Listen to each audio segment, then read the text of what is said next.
కానీ తాగి ఇంటికి వెళ్తే అదంతా నేను manage చేస్తానుగా.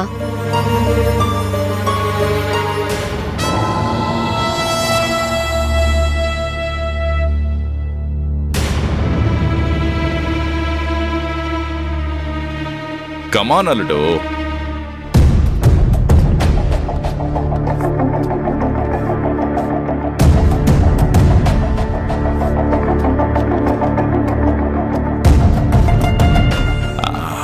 Come on, cheers. Cheers.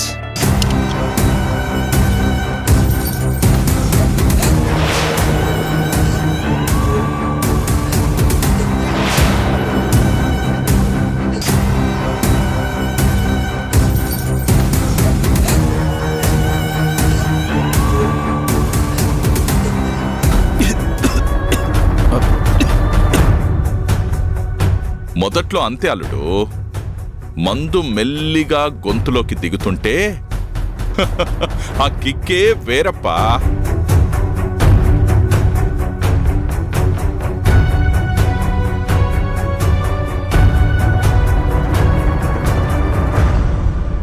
Dad, నా హబ్బీ ఫస్ట్ టైం స్వర్గంలోకి ఎంట్రీ ఇస్తున్నాడు. Come on, let's encourage. Balu, come on, have it.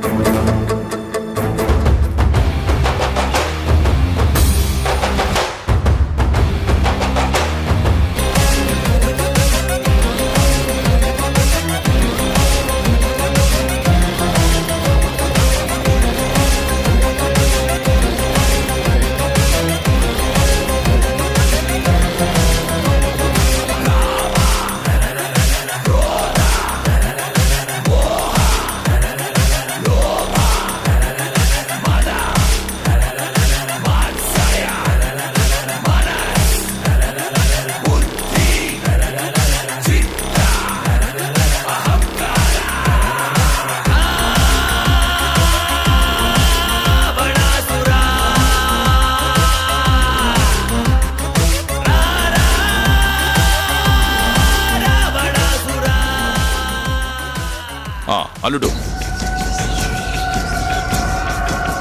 First time మన ఇంటికి వచ్చా, ఫస్ట్ టైం సెట్టింగ్ వేసావు. ఎప్పటికీ మనం మందు సోడా లాగే కలిసి మెలిసి ఉండాలి. ఓకే మాయా.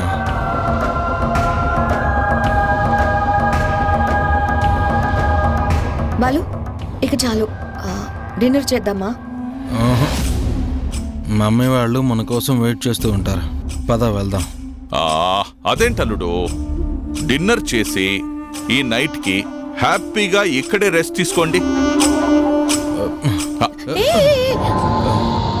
సరే బాలు, కార్ దాకా నడవగలవా?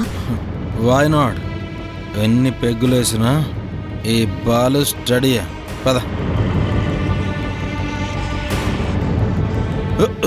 Study, I'm study.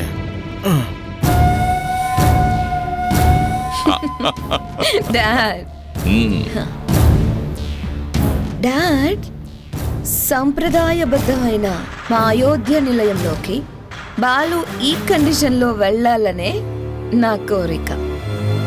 The great బావగారి ఫ్యామిలీ మొత్తం కళ్ళారా చూసి తరించాలిగా. Bye dad. బాయ్ బాయ్ అమ్మా, టేక్ కేర్.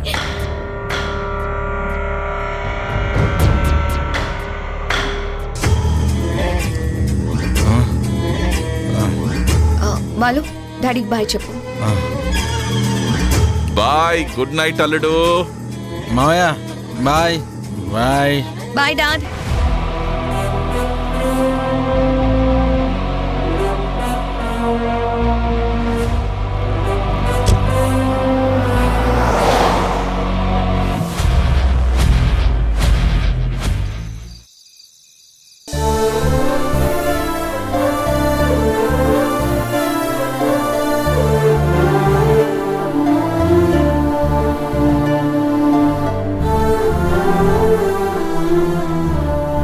అమ్మగారండి, వంట పూర్తయింది. అందరూ వస్తే వడ్డిస్తాను కదేటి. వద్దు రత్తాలు, బాలు వాళ్ళొచ్చాక అందరం కలిసే తింటాం. ఏంటమ్మా ఇంత పొద్దుపోయినా బాలు చేసి రాలేదు, ఎటు వెళ్ళినట్టు? అమ్మా సీత, శశి ఎక్కడికెళ్ళిందో నీకేమైనా చెప్పిందా? లేదు మావయ్య గారు. చెప్పా పెట్టకుండా వాళ్ళెక్కడికో వెళ్ళడం, మనం ఇలా వెయిట్ చేయడం. ఛ! అయ్యగారు, వాళ్ళిద్దరూ చీకటి పడ్డాక కారులో బయలుదేరెళ్ళడం నేను చూశానయ్యగారు. అలా తిరగాలనిపించి ఎక్కడికైనా వెళ్ళారేమో. ఈ పాటికి వచ్చేస్తూనే ఉండాలి, చూద్దాం.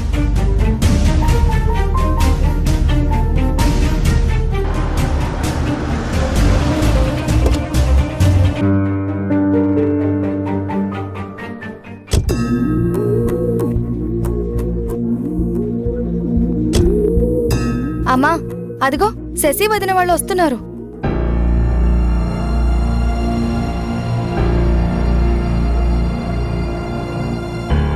శశి, అమ్మవాడు వెయిట్ చేస్తూ ఉంటారు.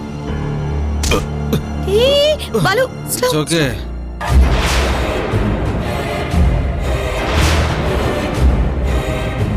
Shashi, no problem Shashi. I'm steady. Okay okay steady. Okay, పద, స్లోగా పద. Come, slowly. Cool. I'm steady. Balu, hey, cool. Balu. Cool. Slowly. Study.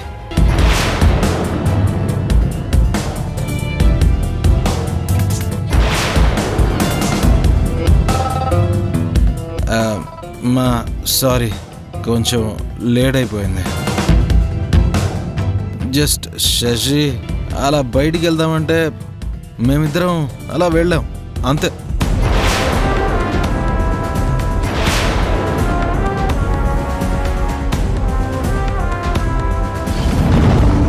ఇది ఇప్పుడు నేను అనుకున్న డబుల్ ధమాకా మొదలవుతుంది. ఏరా, నువ్వు తాగొచ్చావా? సారీ మమ్మీ, కొంచెమే తాగొచ్చాను, అంతే.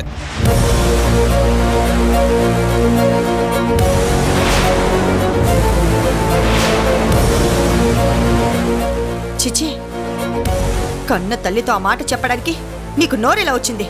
బా, ఏంటమ్మా నువ్వు, ఏ కాలంలో ఉన్నావు? మందు కొట్టడం ఇవాళ సోషల్ స్టేటస్, తెలుసా?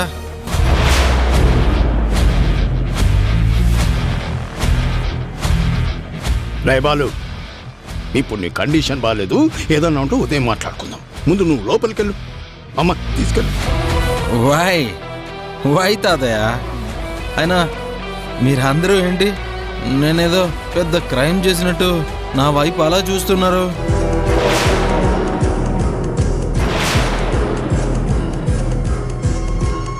నోరు ముయ్యరా. ఇన్నేళ్లుగా లేని ఈ పాడు అలవాటు ఇప్పుడు నీకెలా వచ్చింది? ఇవాళ మందు కొట్టడంలో నాకు అరంగేట్రం జరిగింది, దట్స్ ఆల్.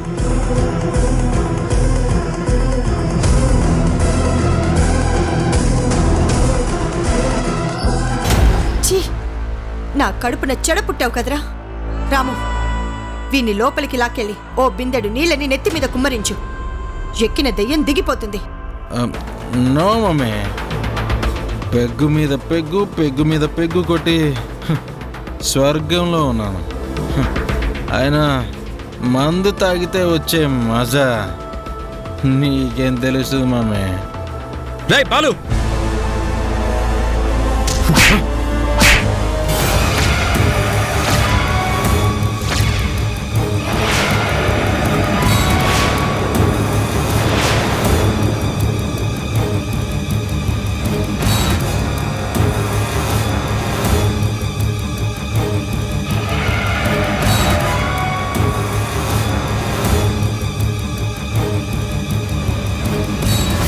బావగారు, ఏంటి మీరు చేసింది?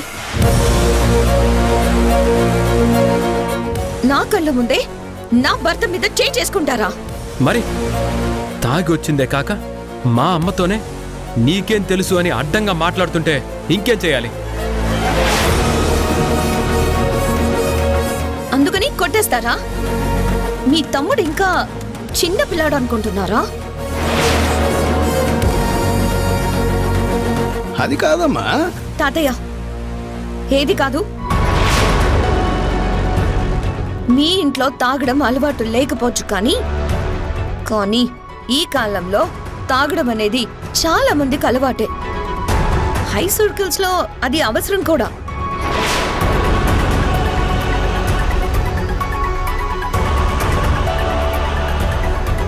ఏంటమ్మా నువ్వు కూడా భర్త తప్పు చేస్తే అలా మాట్లాడుతున్నావు?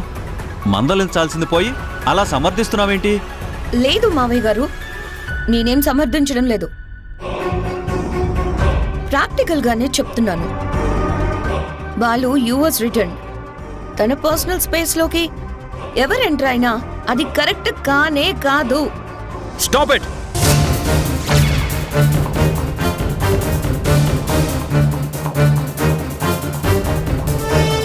తాగటం అనేది strictly prohibited in this house. ఆ సంగతి తెలిసి కూడా వాడు తాగొచ్చాడంటే వీడికి ఎంత ధైర్యం! మీరు పెద్దరికంతో నిలదీస్తున్నారా?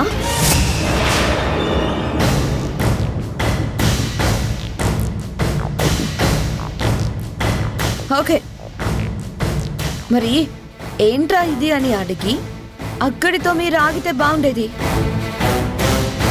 నా హస్బెండ్ మీద చేయి చేసుకునే రైట్ మీకే ఉంది.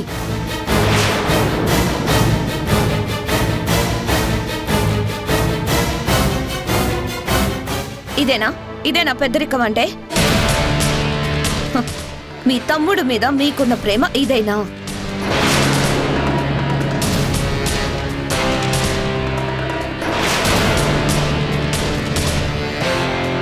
నో బాబు గారు, మీరు చేసింది నాకేమీ నచ్చలేదు అండ్ ఇది కరెక్ట్ కాదు.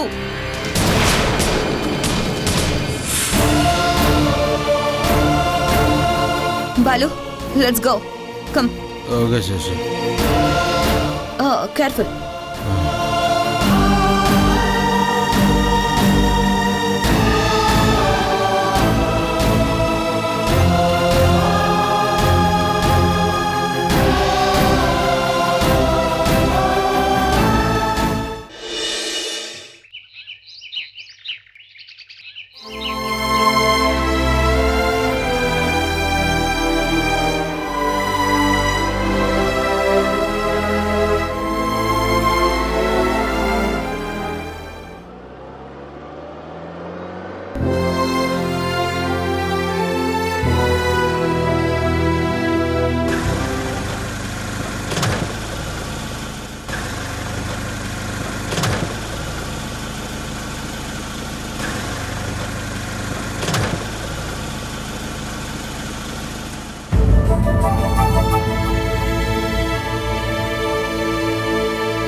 ఎరా, ఈ కార్ని రిపేర్ చేశా అన్నావుగా, మధ్యలోనే ఆగిపోయిందేంటి?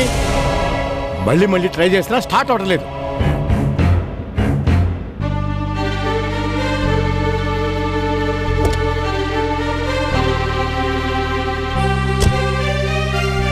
ఛా, డిగ్గుమంటూ నడి రోడ్డు మీద కదలకుండా ఉంది. ఇప్పుడు నేనేం చేయాలి?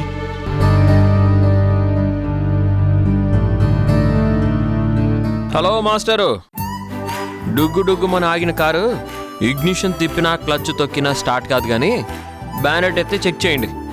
ఏయ్, నేను ఆటోమొబైల్ షెడ్ ఓనర్ని, నువ్వు నాకు చెప్తున్నావా? చూడండి మాస్టరు, ఇంటి ఓనర్కి ఎలా కడతారో తెలియాలని లేదు, కాలేజ్ పెట్టినోడికి టీచింగ్ రావాలని రూల్ ఏం లేదు. మీ కారు కదలాలంటే బ్యానెట్ ఎత్తి బ్యాటరీకి ఆల్టర్నేటర్కి పక్కన స్పార్క్ వైర్ కట్ అయి ఉంటుంది, చూసి కనెక్ట్ చేయండి.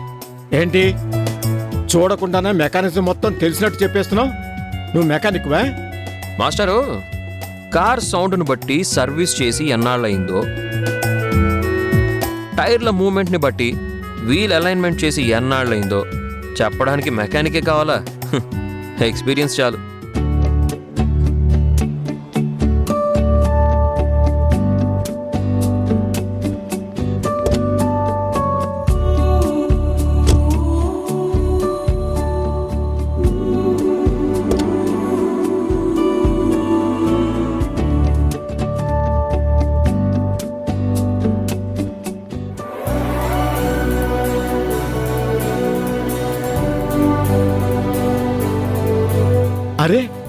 కళ్ళతో చూసినట్టే చెప్పావే, నిజంగానే వైర్ కట్ అయింది.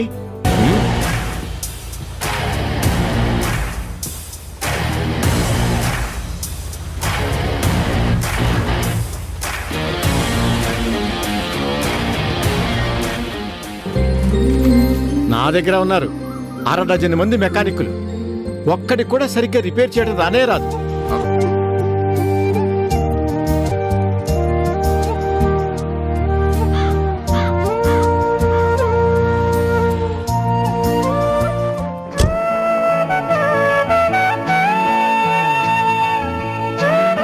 ఇదిగో, నువ్వేం చేస్తుంటావు? ప్రస్తుతానికైతే ఖాళీ అండి. అలాగైతే నా షెడ్లో నువ్వు మెకానిక్గా పనిచేస్తావా? కారు సౌండ్ని బట్టి ఏ రిపేర్ చేయాలో చెప్పగలిగే నీలాంటి పనివంతుడే నాకు కావాలి. చెప్పు. ఇంట్లోంచి బయటకు వచ్చేసి నాకు బతకడానికి ఏదైనా ఆధారం కావాలి. ఆటోమొబైల్ ఇంజనీర్ని కాలేని నేను ఆటో వర్క్షాప్లో పనిచేస్తే తప్పేంటి? ఏంటి బాబు ఆలోచిస్తున్నావు? నెల నెలా జీతం ఇస్తాను, కావాలంటే చెప్పు. నువ్వు నా షెడ్లోనే ఉండొచ్చు. అయితే సరే మాస్టరు, కానీ ఒక కండిషన్. కండిషనా? ఏంటది? అనవసరంగా నేను ఎవరిని ఏమీ అనను. అలా అని నన్ను ఎవరైనా ఏమని అంటే నేను ఊరుకోను. ఓ, ఆత్మాభిమానం కలవాడు అన్నమాట. అవును master. Give and take respect ఈ ఆదిత్య పాలసీ. ఓ, నీ పేరు ఆదిత్య అన్నమాట. బాగుందయ్యా. మన ప్రయాణాన్ని నువ్వే స్టార్ట్ చేయి. ఆదిత్య, తీసుకోవయ్యా. ఏంటి ఆలోచిస్తున్నావు? తీసుకో, వెళ్ళి స్టార్ట్ చేయి.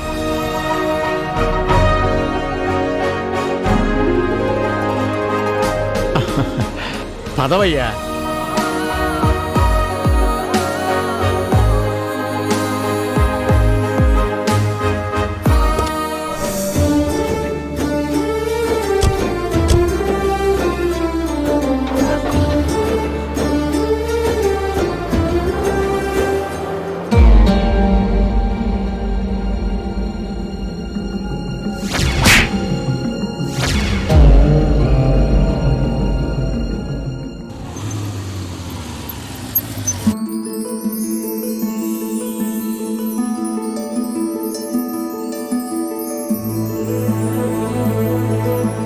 హాయ్ అమూల్య. హాయ్. ఏమైంది డల్గా ఉన్నావు? ఏం లేదు. అరే, నీకు బాడీ గార్డ్స్లా ఉంటారే నీ క్లోజ్ ఫ్రెండ్స్, వాళ్ళెవరూ రాలేదా? ఇవాళ కాలేజ్ కూడా లేదు. మరి కాలేజీ లేకపోతే నువ్వు ఒక్కదానివే ఇక్కడేం చేస్తున్నావు? నువ్వు వస్తావని వెయిట్ చేస్తున్నాను. వావ్, నీలాంటి అందమైన అమ్మాయి నా కోసం వెయిటింగ్ అంటే ఐఎమ్ సో లక్కీ.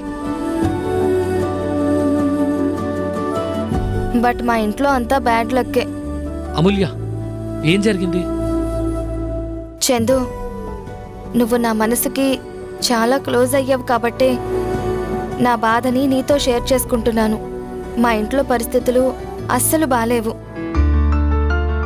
ఏవో గొడవల వల్ల మా ఆదిత్య అన్నయ్యని ఇంట్లో నుంచి బయటికి పంపించారు. ఇప్పుడేమో మా బాలు అన్నయ్య కొత్తగా తాగి ఇంటికొచ్చాడు. అమ్మ, నాన్న, తాతయ్య అందరూ చాలా డిస్టర్బ్డ్గా ఉన్నారు. అర్థమైంది. చూడమూల్య, ఫ్యామిలీ అన్నాక ఏవో చిన్న చిన్న గొడవలు జరుగుతూనే ఉంటాయి. మీ కుటుంబంలోనే కాదు, అందరి కుటుంబంలోనూ బయటకు చెప్పుకోలేని ఏవో ప్రాబ్లమ్స్ ఉంటూనే ఉంటాయి. టైం గడుస్తున్న కొద్దీ వాటంతటవే సర్దుకుంటాయి. అంత మాత్రానికే నువ్విలా డల్ అయిపోతే ఎలా? ఇదిగో, నీ ఫేస్కి అమావాస్య చంద్రుడిలాగా అలా ఏడుపు మొహంతో ఉంటే అస్సలు బావుండదు. నువ్వెప్పుడు పౌర్ణమి నాటి చంద్రుడిలాగా ఫుల్ జోష్తో హ్యాపీగా నవ్వుతూ ఉంటే ఎక్సలెంట్గా ఉంటావు. అమ్మయ్యా, నవ్వావా? అమూల్య, నీకో గుడ్ న్యూస్ చెప్పాలి. గుడ్ న్యూసా? ఏంటది? నాకు జాబ్ వచ్చింది మేడం, అది కూడా మీ అన్నయ్య కంపెనీలో. Wow, congratulations Chandu. Wish you all the best. నాకు తెలుసు నువ్వు సాధిస్తావని. Thank you Amulya, thank you so much. నువ్వు నాకు పరిచయం అయినందుకే నేను ఈ జాబ్ కొట్టగలిగాను. నేనా? నేనేం చేశాను? You are my inspiration. You are my lucky mascot. ఒక మాటలో చెప్పాలంటే నా పాలిట నువ్వు అదృష్ట దేవతవి. చాలే ఊరుకో, మరీ అంతగా మోసేకు. మోసేయటం దాకానా? ఇంకా టచ్ కూడా చేయందే. అబ్బా, ఇంకా ఆపుతావా? ఓకే, కమాన్. ఎక్కడికి? అది మాత్రం సస్పెన్స్. పద. మరి నా స్కూటీ? పర్లేదు, పద రా.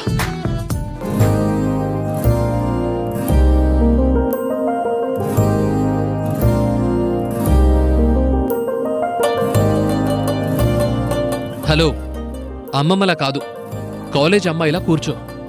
మ్,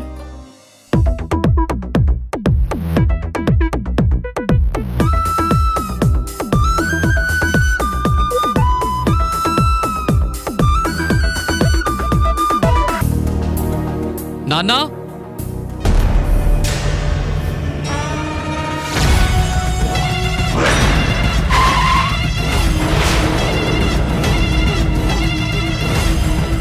రామాపురం ప్రెసిడెంట్ ఈ నాగేంద్ర కోసం ఎవ్వరైనా సరే ఎదురు చూడాల్సిందే.